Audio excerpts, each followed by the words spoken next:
वफादारी का अहद करना हो। सलाहुद्दीन की गैर मौजूदगी का फायदा उठाकर उसके ठिकाने पर कब्जा करना चाहते हो। मैं ऐसा नहीं होने दूंगा कभी। मैं तुम्हारी ये गंदी जबान काट डालूंगा। ताज और तख्त के जानशीन मैं और मेरे बेटे। तुम जंगियों के राज हमको बता। मैं एक ऐसी चाल चलने वाला हूँ कि वो जानशीनी का ख्वाब देखना छोड़ देगा। न रियासत से गद्दारी करूंगा और न ही अपने कबीले पर तुम्हें हमला करने दूंगा। दुश्मन की मौजूदगी बता रही अमीर सलाहुद्दीन कार में है।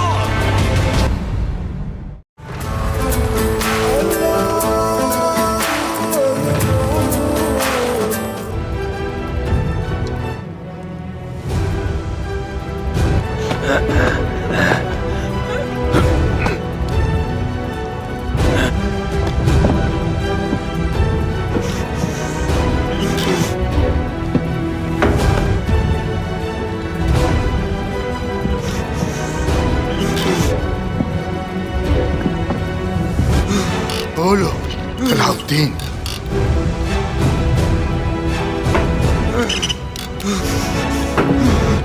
बोलो। छोड़ दो इसे।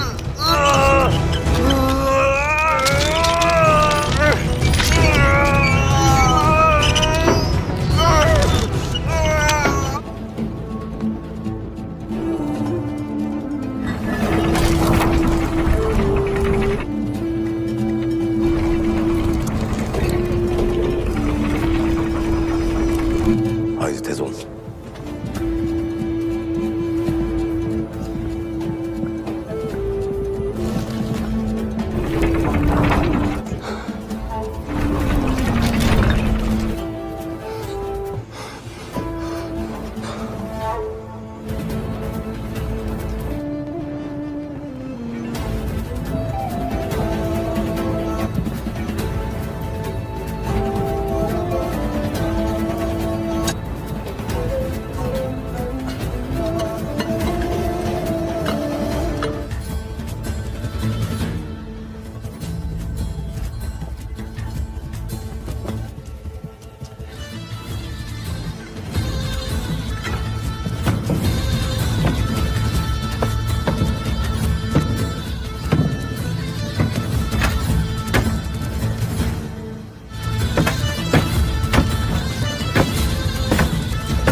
अस्सलाम वालेकुम नाजरीन, हम सब आपको अपने YouTube चैनल उस्मानिया नेटवर्क पर खुशामदीद कहते हैं और उम्मीद करते हैं कि आप सब खैर खैरियत से होंगे।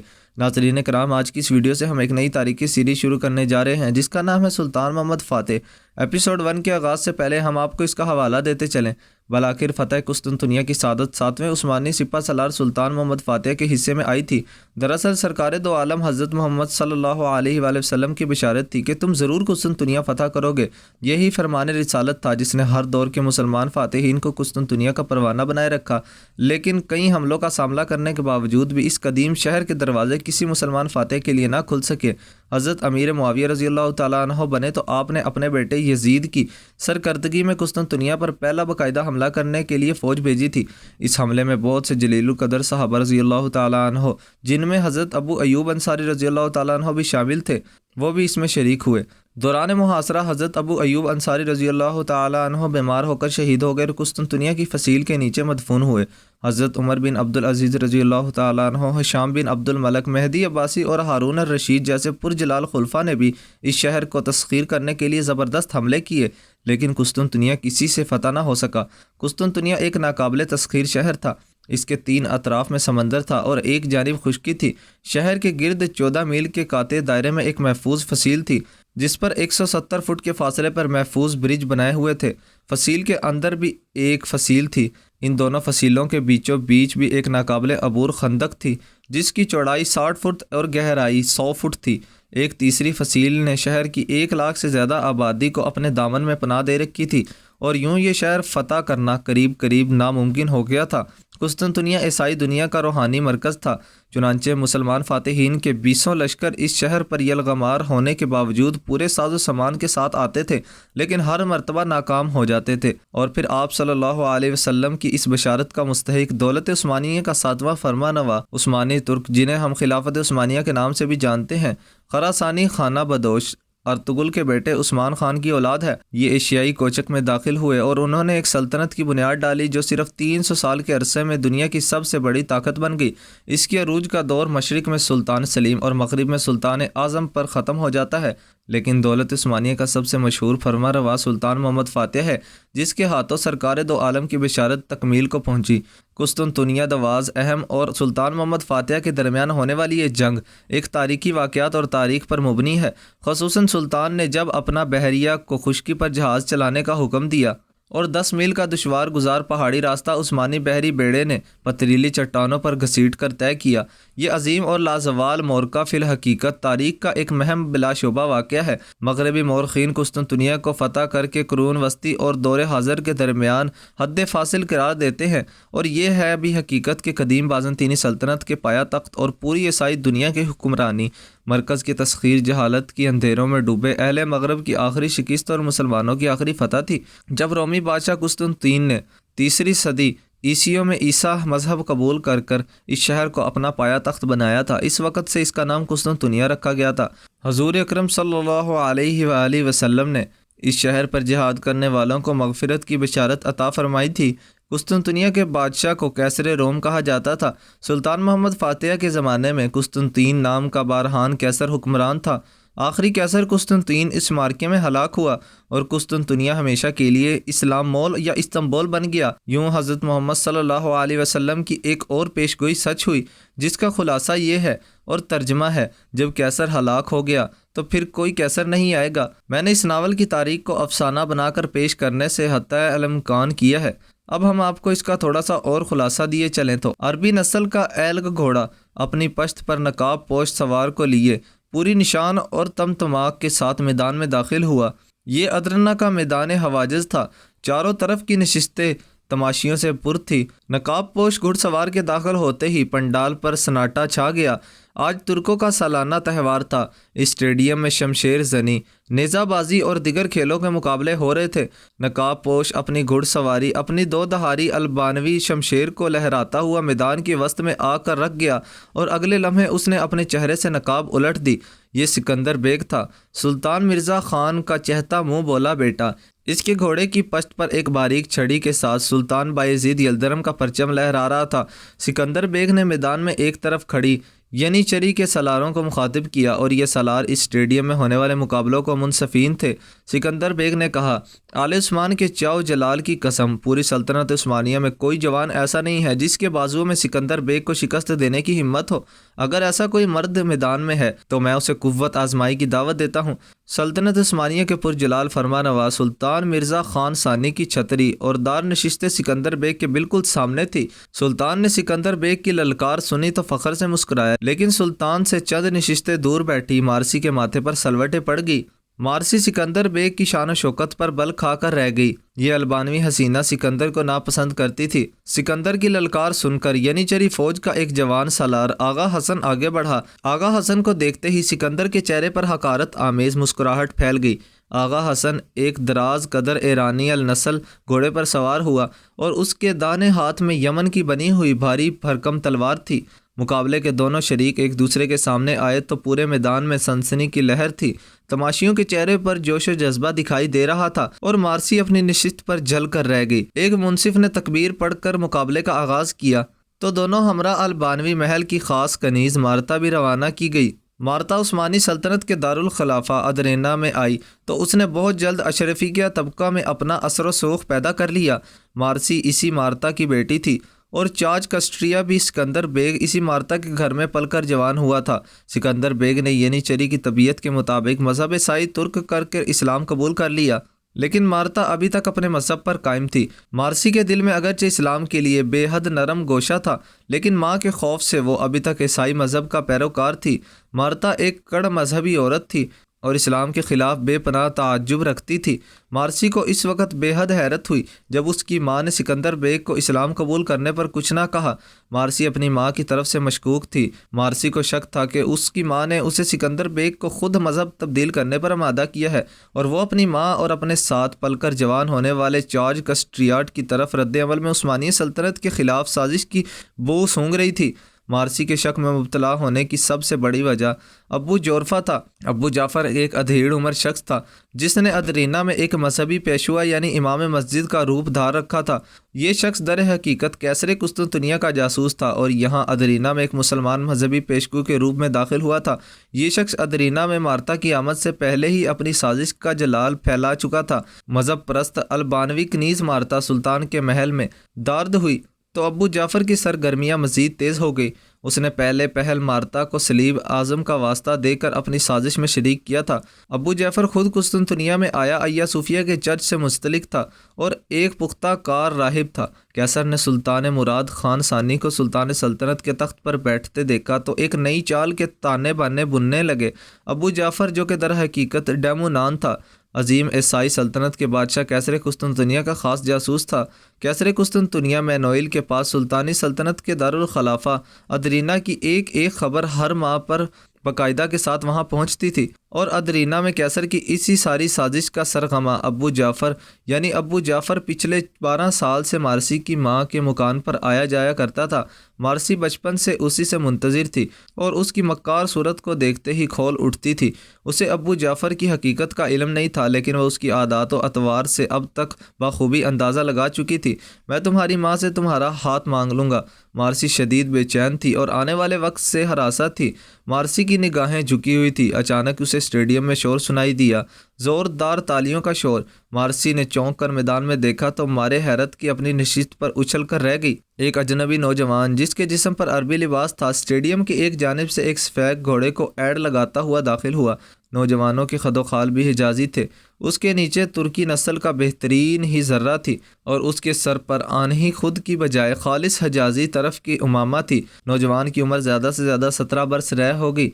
तमाशाई पूरी जोश से तालियां बजा रहे थे। अजनबी नौजवान को आता देखकर समंदर के ताशे पर शकीन नज़र आने लगी। उसे उस अरब नौजवान की आमद पर शदीद हैरत थी। स्टेडियम की एलानची ने बाआवाज़ बुलंद ऐलान किया और लोगों को बताया कि अजनबी नौजवान का नाम कासिम बिन हाशिम है। ये हजाम के शहर मक्का का रहने वाला है और जहां इस्लाम का अव्वलीन सूरज तलू हुआ था। एलानची ने बताया कि कासिम उस्मानी तरतीब गाह के शमशेर जनी की उस्ताद ताहिर बिन हिशाम का छोटा भाई है। इस ऐलान के साथ ही सुल्तान मुराद खान सानी के चेहरे पर भी हैरत और इश्तियाक की लहर दौड़ पड़ी और सुल्तान के पहलू में बैठा 9 उम्र शहजादा भी हैरत से चौंक उठा। लेकिन मार्सी की हालत सबसे अजीब थी। वो अपनी नशिस्त पर बार बार पहलू बदलती और मुठ्ठियाँ भींच भींच कर अपने जज्बात का इजहार करती। अरब शह सवार सिकंदर बेग के सामने आया। उसने अरब शह सवार को हस्बे साकिब हकारत की नज़र से देखते हुए कहा, नौजवान, मैं तुम्हारे चेहरे पर जुरात और बहादुरी की नक्श देख रहा हूँ, लेकिन अफसोस तुम्हारा तमाम तर एतमाद सिकंदर बेग के पहले वार से ही खाक में मिल जाएगा। ये मक्का नहीं, तुर्की सल्तनत का दारुल खिलाफा अदरीना है और मैं सुल्तान मुराद खान सानी का सबसे मजबूत शमशीर जन हूँ। कासिम सिकंदर बेग की फिरौनियत से भरपूर लहजे को महसूस कर कर आरफाना अंदाज में मुस्कुराया और फिर इंतहाई नबे तले अंदाज में मुखातिब हुआ। मैं वक्त से पहले बुलंद बाग दावों का कायल नहीं हूँ। मैं सिर्फ इतना जानता हूँ कि मेरे बदन में खालिद बिन वलीद रजी अल्लाह तआला अन्हा का खून दौड़ता है। मेरी शदीद ख्वाहिश है कि मैंने कासिम ज़मीन पर कदम रखते ही सिकंदर को आड़े हाथों लिया है। सिकंदर अभी पूरी तरह से संभल भी ना पाया था कि कासिम ने बिजली की तेज़ी के साथ उस पर हमला किया। अब सिकंदर की अपनी शिकस्त साफ नज़र आ रही थी। कासिम ने यल गलत पहलू बदला और अचल कर सिकंदर के बाएं पहलू पर ज़ोरदार ज़रब लगाने का झांसा दिया। सिकंदर ने तेज़ी से तलवार आगे की लेकिन वो कासिम के जाल में ना फंस सका। कासिम ने बाएं पहलू पर हमला करने की बजाय हवा में ही अपना इरादा बदला और सिकंदर के दाएं बाजू पर तलवार की दार से ज़रब लगाई। सिकंदर के बाजुओं पर आहनी बाजू बंद चढ़े हुए थे। कासिम की तलवार ने लोहे की बाजू बंद को काट कर सिकंदर के बाजू को मामूली सा चीर डाला। खून के कतरे ज़मीन पर गिरे तो यकदम स्टेडियम में मौजूद तमाशाई खामोश हो गए। कासिम ने सूरत हाल की नज़ाकत पर गौर किया और यल्लखत पर अपना तापड़ को हमलों का सिलसिला रोक दिया। वो सिकंदर को बेचो ताब खाता छोड़कर चंद स्टेडियम पीछे हट गया। यहाँ मुकाबले के सफ़ीन एक कतार में खड़े थे। तमाम लोगों के चेहरे पर हैरत और इश्तियाक जज्बात साबित थे। कासिम बिन ने बड़ी ही ज़्यादा बहादुरी से वहाँ पर सिकंदर को शिकस्त दी। दोस्तों बस आज का हमारा एपिसोड यहीं पर ही। अब शुरू करेंगे हम नेक्स्ट एपिसोड से। मुझे कमेंट बॉक्स में अपनी कीमती राय से ज़रूर लगा कीजिएगा। मुलाकात होगी नेक्स्ट एपिसोड में। अपना ख्याल रखिएगा, दुआ में याद रखिएगा। वीडियो को लाइक कर दीजिएगा और चैनल को भी सब्सक्राइब कर दीजिएगा ताकि ऐसे ही इंटरेस्टिंग इन्फॉर्मेशन आपको बर वक्त मिलती रहें। अब मिलेंगे नेक्स्ट वीडियो में, तब तक के लिए अपना ख्याल रखिएगा। अल्लाह हाफिज़। अस्सलाम वालेकुम नाजरीन, आज के हमारे एपिसोड की शुरुआत में यानी शहर के मरकज़ी खैमे के अंदर अदालत लगाई गई थी और आकतम साहब का फैसला किया जा रहा था। दरसे फ़किया वहाँ पर कह रहे थे, उस्मान साहब क्या आपको इस बारे में कुछ कहना है? उस्मान साहब कहते हैं, मुझे इस वाक़े के बारे में कोई इल्म नहीं है, ताहम मैं हमले को कबूल नहीं कर सकता। मेरे पास इस मुकदमे में कोई बात नहीं है, आप हुक्म करें दरसे फ़किया। दरसे फ़किया कहते हैं, अलजिजिक के लिए सज़ा 5 साल के लिए जिला वतनी है और साथ ही साथ इसने सिपाही पर भी हमला किया है तो ये रियासत के ख़िलाफ़ तसव्वुर होगा, इसीलिए इसकी सज़ा में मज़ीद 5 साल का इजाफा किया जाएगा। अलजिजिक ये सुनकर वहाँ पर रोने लगती है। बैंगी खातून पीछे बैठी हुई कह रही थी, मैं यहाँ पर ऐसा नहीं होने दूंगी। दरसे फ़किया कहते हैं, आकतम साहब के बारे में मकतूल जुर्म बातूर अल्प कबीले में सोना लेकर गया, इससे ही साबित होता है कि वो आकतम साहब के हुक्म पर अमल कर रहा था। इन तमाम मासूमों के ज़िम्मेदार आकतम साहब हैं। ऐसे जुराइम की सज़ा सिर्फ फांसी हो सकती है। आकतम साहब कहते हैं, अल्लाह का शुक्र है कि हमारा ईमान है कि खैर और शर अल्लाह की तरफ से होती है, मुझे सब कुछ कबूल है। दरसे फ़किया कहते हैं, मुकदमे की समात अब ख़त्म हो चुकी है। इस तरह से सब लोग वहाँ से खड़े होकर जाने लगते हैं। बैंगी खातून जाते हुए कह रही थी, उस्मान साहब जब जुल्म आता है तो रवायात आप भूल जाते हैं, अब सब कुछ ख़त्म हो गया है। ये कहकर बैंगी खातून वहाँ से चली जाती हैं। इधर दूसरी जानिब जंगल के अंदर लड़ाई जारी थी और वाइकिंग्स के आदमी वहाँ पर घोड़ा गाड़ी के आदमियों को मार रहे थे। थोड़ी ही देर बाद वहाँ पर उनको ख़त्म कर देते हैं। हसन और उसका सिपाही वहाँ पर चुप कर बैठे उनको देख रहे थे और फिर सागा वहाँ पर घोड़ा गाड़ी पर लादे हुए सोने को देखने लगता है। हुसैन वहाँ पर बैठा हुआ कह रहा था, वो सोना तुम्हारा कभी भी नहीं होगा, हुजूर अपना कीमती सोना लेने नहीं देंगे, चलो बाइंदर साहब को खबर करते हैं। इस तरह से वो भी वहाँ से उठकर चला जाता है। इधर दूसरी जानिब उस्मान साहब ओलूफ के साथ मरकज़ी खैमे से बाहर निकल रहे थे। ओलूफ उस्मान साहब से कह रहा था, मैं आपके इंसाफ से मुतासिर हूँ उस्मान साहब। उस्मान साहब कह रहे थे, तुमने अभी तक कुछ देखा ही नहीं है ओलूफ। इसी दौरान बाईसुंगर अपने घोड़े पर सवार होता हुआ आ रहा था और उस्मान साहब के पास आकर कहता है, हुजूर उन्होंने उस काफिले पर हमला किया जो सोना कुस्तुनतुनिया ले जाया जा रहा था। ओलूफ कहता है, सोना पहुंचाना मेरा फ़र्ज़ था उस्मान साहब, मैं जाकर उनको ढूंढूंगा। ओलूफ वहाँ से जाने लगता है तो उस्मान साहब उसको रोक लेते हैं और कहते हैं, तुम मेरी ज़मीनों में मेरे इल्म के बगैर नहीं चल सकते, हम साथ चलेंगे।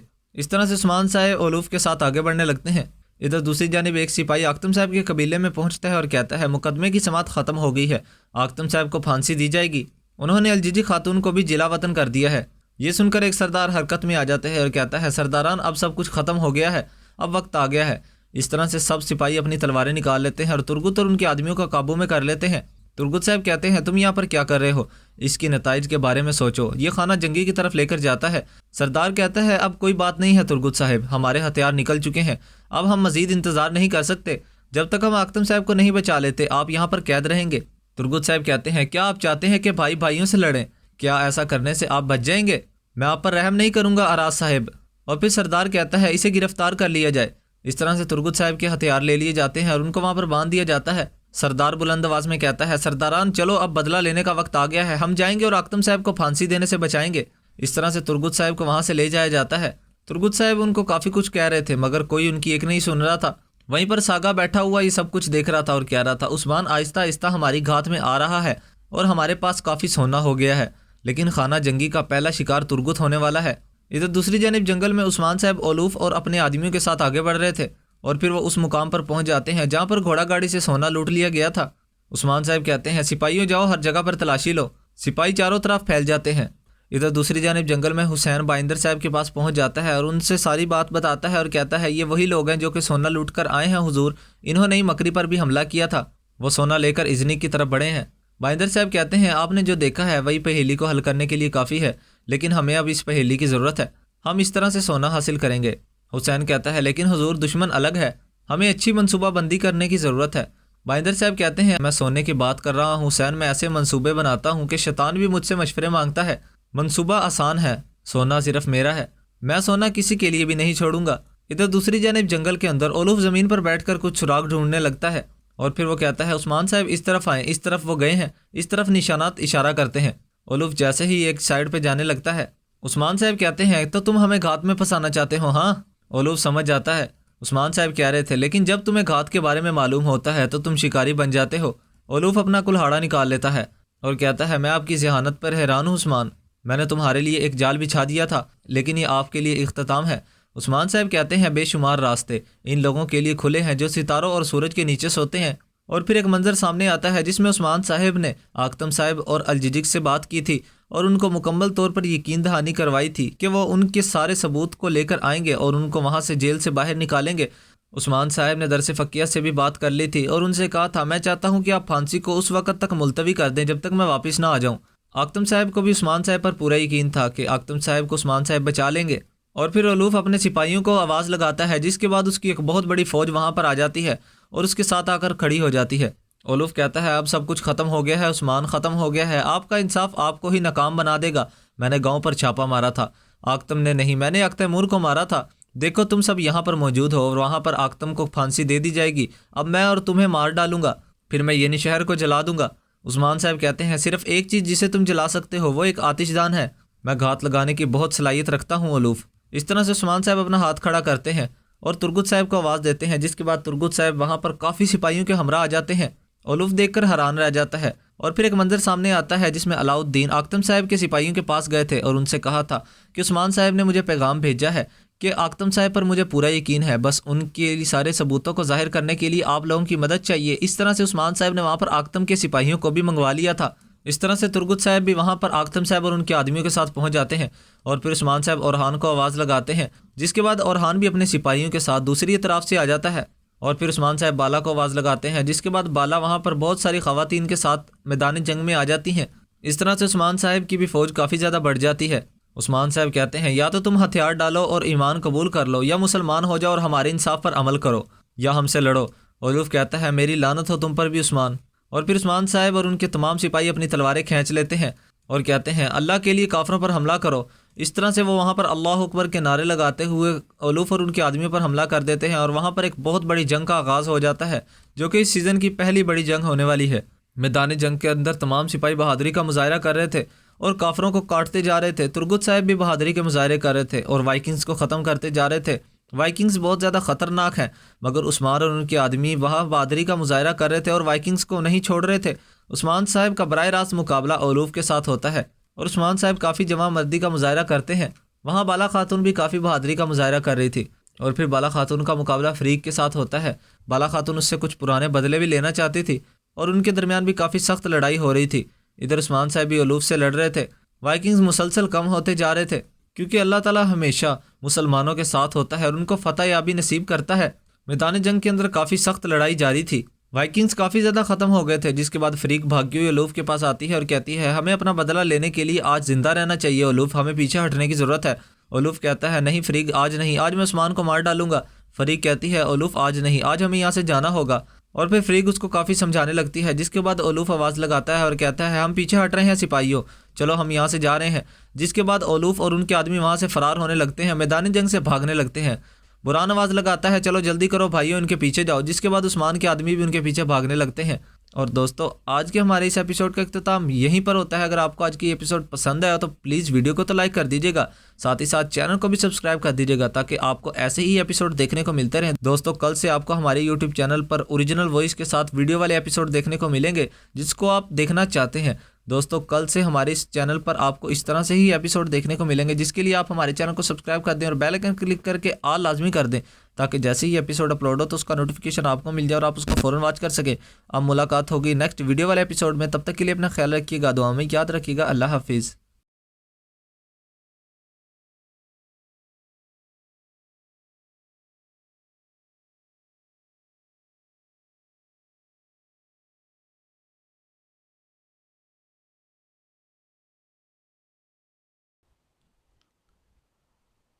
उस्मान साहब का सिपाही काफ़ी ज़्यादा बहादुरी से वहाँ पर मौजूद वैशी आदमियों को ख़त्म करता जा रहा था। इतने में ही वहाँ पर कमांडर सैंतूर भी अपने तमाम सिपाहियों को लिए आ जाता है। कमांडर सैंतूर के तमाम सिपाही वहाँ पर मैदानी अखाड़े के चारों तरफ फैलने लगते हैं। उस्मान साहब उनको फैलता हुआ देख रहे थे और उस्मान साहब महसूस कर लेते हैं कि कुछ ना कुछ तो गड़बड़ है और बुरान की जानिब इशारा कर देते हैं।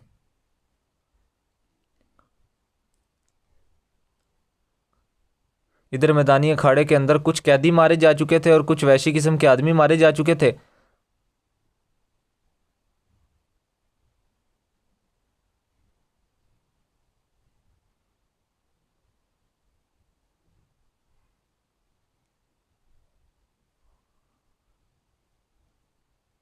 और फिर उस्मान साहब का बहादुर तुरान सिपाही आखिरी मौजूद वहाँ पर वैशी आदमी को ख़त्म कर देता है, जिसके बाद वहाँ पर लोग बैठे हुए कबूतर आज़ाद कर देते हैं। इतने में ही एक सिपाही तीर कमान लिए वहाँ पर लोगों के दरमियान में से होता हुआ शहनशाह का निशाना लेने लगता है। उस्मान साहब उसको देख लेते हैं और फ़ौरन ही उसके पास जाते हैं और उसका तीर पकड़कर उसको वहीं पर मार देते हैं। दूसरी जानिब एक और आदमी बैठा हुआ शहनशाह का निशाना ले रहा था। तुर्गुत साहब उसके पास पहुँच जाते हैं और उसको रोकते हैं। इतने में वहाँ पर हड़बड़ी मच जाती है। उस्मान साहब और उनके सिपाही हरकत में आ जाते हैं। सैंतूर हमला करने का हुक्म दे देता है और कहता है, शहनशाह अंदर निकोस अब तख्त हमारा होगा। इस तरह से सैंतूर के सिपाही वहाँ पर अखाड़े के अंदर उतर आते हैं और शहनशाह के आदमियों को मारने लग जाते हैं। उस्मान साहब के सिपाही भी वहाँ पर शुरू हो जाते हैं। उस्मान साहब बोरान के साथ वहाँ मैदानी अखाड़े के अंदर छलांग लगा देते हैं। अपनी चादर उतार कर वहाँ पर अल्लाह अकबर का नारा लगाते हुए शुरू हो जाते हैं।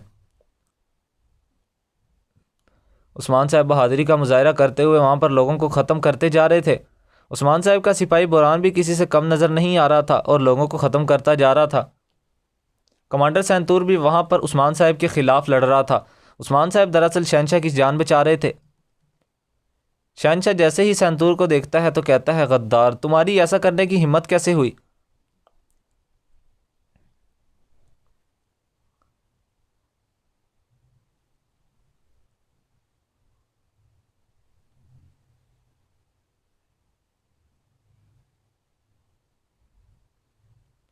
थोड़ी ही देर बाद उस्मान साहब की नज़र शहनशाह पर पड़ती है। शहनशाह के पास भी काफ़ी ज़्यादा सिपाही आ चुके थे और उन पर हमला कर रहे थे।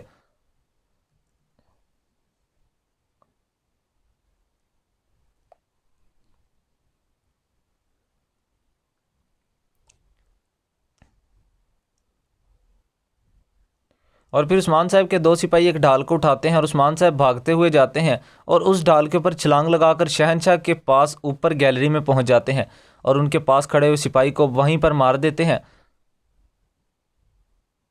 शहनशाह उस्मान साहब को देखकर काफ़ी हैरान होता है। उस्मान साहब कहते हैं, जो भेड़िए के साथ चलता है वो बच जाता है, आए शहनशाह चलते हैं। शहनशाह घबराता है और कहता है, मैं नहीं जाऊँगा। उस्मान साहब उनको ज़बरदस्ती उठाते हैं। इतने में ही शहनशाह के पास कुछ और सिपाही उन पर हमला करने के लिए आने लगते हैं तो उस्मान साहब उनको वहीं पर ख़त्म कर देते हैं। उस्मान साहब कहते हैं, चले शहनशाह, हमें यहाँ से चलना होगा। शहनशाह कहता है, हम यहाँ से कैसे निकलेंगे उस्मान साहब?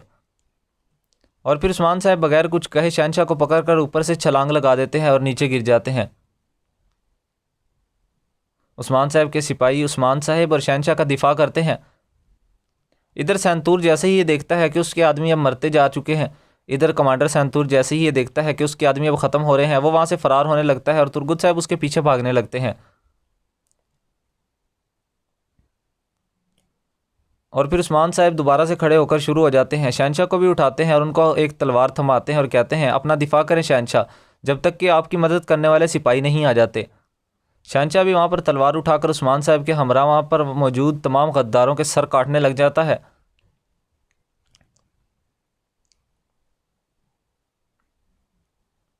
इधर दूसरी जानिब सैंतूर के आदमी वहाँ पर भाग रहे थे।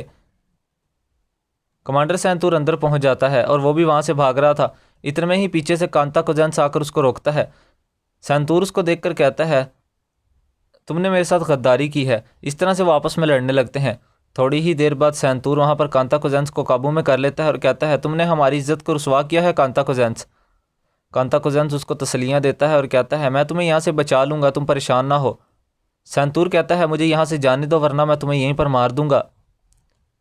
इतने में वहाँ पर तुर्गुत वाले भी आ जाते हैं। ये देखकर फ़ौरन ही कांता कोजेंस सैंतूर के गले पर खंजर रख लेता है और सैंतूर के कान में कहता है, अब तुम कुछ भी नहीं बोलोगे, मैं तुम्हें यहाँ से निकालूंगा। और फिर वो सैंतूर को तुर्गुत साहब की जानिब फेंकता है और कहता है, आपने देर कर दी, मैंने इस गद्दार को पहले ही पकड़ लिया था, चलें अब शहनशाह के पास चलते हैं। इस तरह से वो सब सैंतूर को पकड़कर वहाँ से ले जाने लगते हैं। इधर दूसरी जानिब मैदानी अखाड़े के अंदर भी लड़ाई जारी थी। उस्मान साहब शहनशाह और उस्मान साहब इधर दूसरी जानिब मैदानी अखाड़े के अंदर भी लड़ाई जारी थी। उस्मान साहब अपने सिपाहियों और शहनशाह के हमरा वहाँ पर उस्मान साहब तमाम गद्दारों को काट रहे थे, ख़त्म कर रहे थे कि इतने में ही वहाँ पर शहनशाह की मदद करने वाली फ़ौज भी आ जाती है और बचे कुछ सिपाहियों को चारों तरफ से घेर लेती है।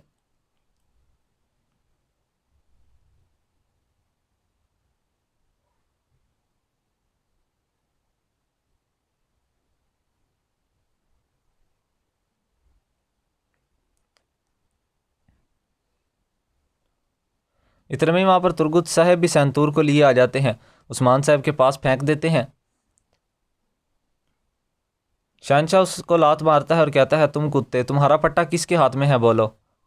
सैंतूर हंसने लगता है और कहता है, ये जानना तुम्हारी मौत है। तख्त अपने हकीकी मालिक के पास ही जाएगा। शहनशाह कहता है, तुम ज़रूर बोलोगे, इसे जल्दान में डाल दो और इसे इतना मारो कि इसके होश ठिकाने आ जाएं। और फिर सिपाही सैंतूर को पकड़कर वहाँ से जल्दान में ले जाते हैं। शहनशाह उस्मान साहब का शुक्रिया अदा करता है और कहता है, मैं अपने कबीले में आपका इस्तकबाल करना चाहता हूँ। उस्मान साहब कहते हैं, ये बहुत ज़्यादा अच्छा होगा कि आपने हमें दावत दे दी है, वरना वैसे भी हम किसी को बुलाए बगैर। उस्मान साहब कहते हैं, ये बहुत अच्छा हुआ है कि आपने मुझे दावत दे दी है, वरना वैसे भी हम बगैर बुलाए कहीं नहीं जाते थे। ये कहकर उस्मान और उसके सिपाही अपनी तलवारें फेंक देते हैं और शहनशाह के हमरा आगे बढ़ने लगते हैं।